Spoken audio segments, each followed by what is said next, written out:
అయ్యోరా, నిన్నటి నుంచి నా ప్రాణం పోతోంది. ఏమైందిరా మళ్ళీ? దా యజమాని జిమ్కి తీసుకెళ్లాడా? జిమ్ అయితే పర్లేదురా, వర్షంలో బురదలో నడిపించాడు. అరే భయపడకు, ఇప్పుడంతా బాగుంటుంది, నేనున్నాను. అవునా? అవును, నన్ను నమ్ము, ఈ దారి అంతా క్లీన్ ఉంటుంది, ఇక ఆనందించు. అదేమీ కాదు, నిన్న సాక్స్ ఉతకకుండా నన్ను వేసుకున్నాడు. నేనింకా షాక్లోనే ఉన్నాను. నాకు తెలుసు. అయ్యో, అందుకేనా నిన్న నుంచి నీ దగ్గరికి దోమలు కూడా రావట్లేదు? దోమలా? పక్క చెప్పులే దూరంగా పారిపోయాయిరా. మన యజమాని కూడా విచిత్రమేరా. బయటికి వెళ్ళేప్పుడు నా లక్కీ చెప్పులు అంటాడు. అవును, వింతగా ఉంటుంది కదా. ఇంటికి వచ్చాక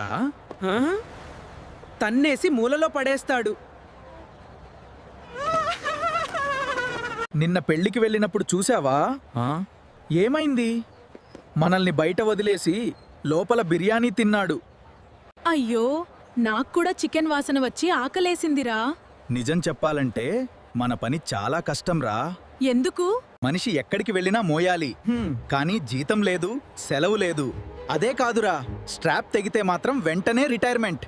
దయచేసి చెప్పులను గౌరవించండి, లేకపోతే మధ్య రోడ్డులో స్ట్రాప్ తెగి పరువు తీస్తాం. ఇలాంటి ఫన్నీ వీడియోల కోసం ఇప్పుడే సబ్స్క్రైబ్ చేయండి.